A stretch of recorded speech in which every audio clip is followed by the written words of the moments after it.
अनजान में रखा।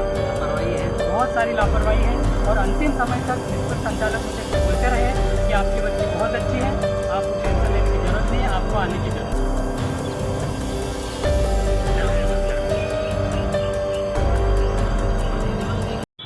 मेरी जो बच्ची है अभी 28 तारीख को हमने यहाँ मैक्रोविजन एकेडमी में छात्रावास हॉस्टल में छोड़ के गए थे और कौन सी कक्षा में थी, किस 11वीं कक्षा में 12वीं की तैयारी करने के लिए स्पेशल आई थी और डॉक्टर बनना था उसको, तो इसलिए तैयारी के लिए हम छोड़ के गए थे 28 तारीख को।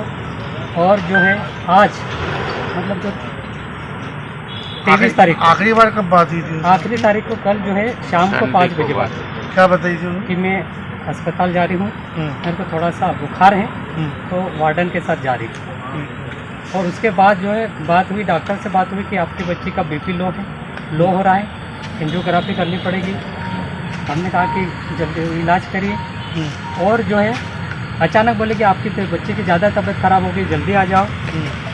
और उससे पहले हमें कभी नहीं बताया गया कि आपकी बच्ची की तबीयत ज़्यादा ख़राब है कि आप आ जाओ, बच्ची को ले जाओ। हॉस्टल वार्डन ने ना बताया हमने, ना स्कूल संचालक ने हमको नहीं बताया कि आपकी बच्ची थोड़ी तबीयत नहीं है, स्कूल नहीं जा रही है, हॉस्टल में ही रह रही है। इसके कारण से आज हमारी बच्ची की जो है जान चली। बच्चे कोई वीकनेस थी क्या? बच्ची की किसी तरह से कोई वीकनेस नहीं थी, हाइट में 6 फीट की करीब थी, अच्छी थी और किसी प्रकार की कोई बीमारी नहीं।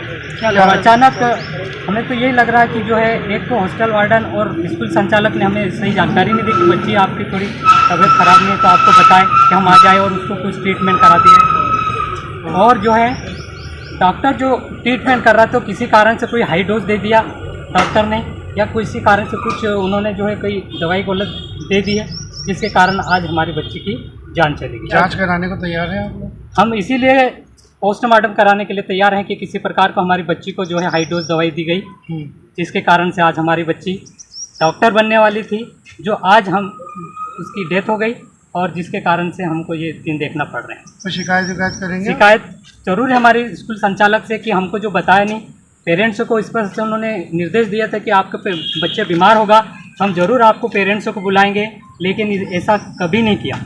हमको कभी भी स्कूल संचालक ने फ़ोन नहीं लगाया कि आपकी बच्ची 2 दिन बीमार है और हम ज़रूर आ जाते, और हमको बहकावे में रखा और अनजान में रखा। लापरवाही है, बहुत सारी लापरवाही है और अंतिम समय तक स्कूल संचालक मुझे बोलते रहे कि आपकी बच्ची बहुत अच्छी है, आपको टेंशन लेने की ज़रूरत नहीं है, आपको आने की ज़रूरत नहीं है। न्याय के लिए जस्ट आधे घंटे के बाद उन्होंने कहा कि आपकी बच्ची की तबीयत ज़्यादा ख़राब होगी, आप जल्दी से आइए।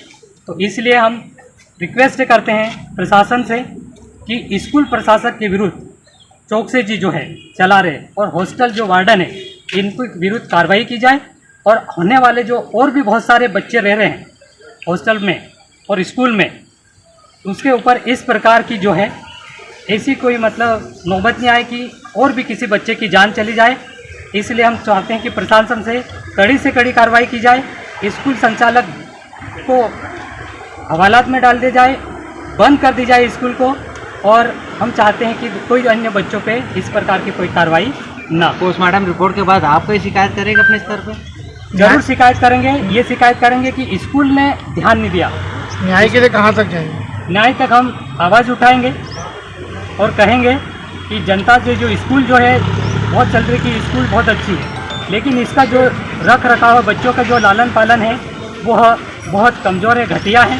वो बच्चों पे ध्यान नहीं देते, सिर्फ फीस के लिए बोलते हैं कि 4 लाख रुपए फीस वार्षिक लेते हैं, लेकिन उनकी उतनी सुविधा नहीं है जितने बच्चों को जो है देखभाल कर सकते। 1 महीना पहले एक बच्ची ने 11वीं कक्षा में एडमिशन लिया था, सेंधवा की या इंदौर की रहने वाली है वो, और वो कल शाम को 4 साढ़े 4 बजे उसने वार्डन से कहा कि मेरे को दर्द हो रहा है सीने में, उल्टी हुई थी। तो इमीडिएट उसको कार में कैजुअल्टी में ले गए। वहाँ हमारे डॉक्टर्स ने बहुत मेहनत की, पर उनको समझ में आया 2D को ECG करने के बाद कि इसको सीवियर अटैक है। ब्लड टेस्ट वगैरह किया, सब किया। फिर पेरेंट्स से लगातार टच में थे, उनके फैमिली डॉक्टर को भी सब बातें बताते जा रहे थे कि इसका ऐसा ऐसा हो रहा है, और उनसे इजाज़त ली व्हाट्सएप पे रिटर्न में। उसके बाद ही हमने एंजियोग्राफी के लिए भेजा। एंजियोग्राफी में कुछ भी नहीं निकला, तो फिर उसको कैजुअल्टी में ले जा रहे थे ICU की तरफ, तो वहाँ जाते जाते उसको सीवियर अटैक आया। 10-12 जो सुपर स्पेशलिस्ट डॉक्टर हैं उन्होंने बहुत मेहनत की, लगातार प्रयास किए 4-4.5 घंटे तक जो कुछ वो कर सकते थे, पर वो बच्ची सर्वाइव नहीं कर पाई। बहुत दुखद बात है। सर परिजन आरोप लगा रहे हैं कि है ना प्रबंधन की लापरवाही का। नहीं, प्रबंधन की लापरवाही के क्या होता है कि पुलिस को हमने सबसे पहले ही खबर कर दी थी और हमारे यहाँ हर चीज़ मिनट टू मिनट, सेकंड से सेकंड रिकॉर्ड होती है।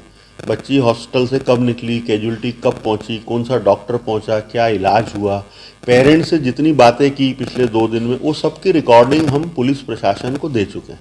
तो हमारे यहाँ करीब करीब 1000 कैमरे लगे हैं और हर पल हर चीज़ की फुल रिकॉर्डिंग होती है।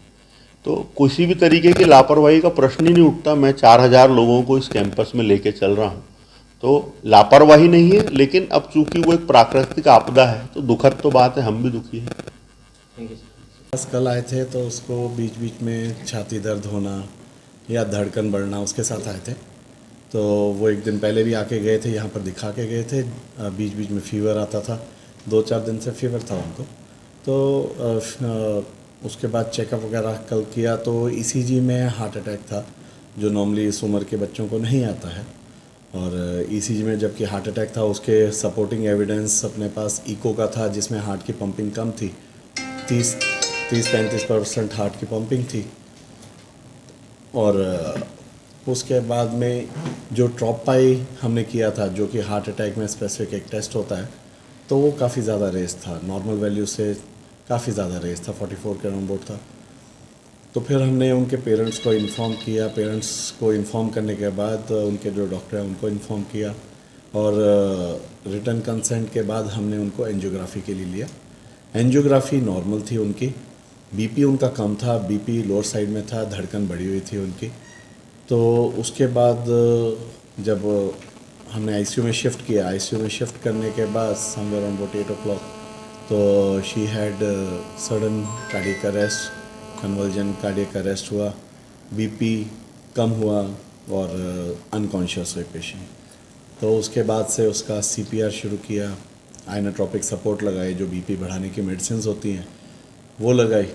और उसके बाद से पेशेंट धीरे धीरे बीपी बहुत कम होता गया और उसके हाई स्पोर्ट्स देने के बावजूद भी बीपी ऊपर नहीं आया।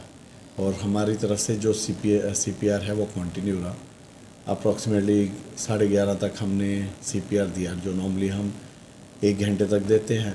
तो उनके लिए हमने काफ़ी देर तक मशक्क़त की। हमने सोचा कि क्योंकि यंग बच्चा है, छोटा है, शायद कोई उम्मीद बन जाए कि हो जाए, रिवाइव कर जाए, बट नहीं हो पाया। इतनी कम उम्र में जो आजकल कार्डियक अरेस्ट आ रहा है, उसका रीज़न क्या है और प्रिकॉशनरी मेजर आप क्या मतलब कहना चाहेंगे? क्या हम सावधान हमसे जुड़े रहने के लिए हमारे YouTube चैनल को सब्सक्राइब करें और नई वीडियो की नोटिफिकेशन के लिए बेल आइकॉन को दबाएं। अगर आप ये वीडियो Facebook पर देख रहे हैं तो लाइक जरूर करें और ज्यादा से ज्यादा शेयर करें। धन्यवाद।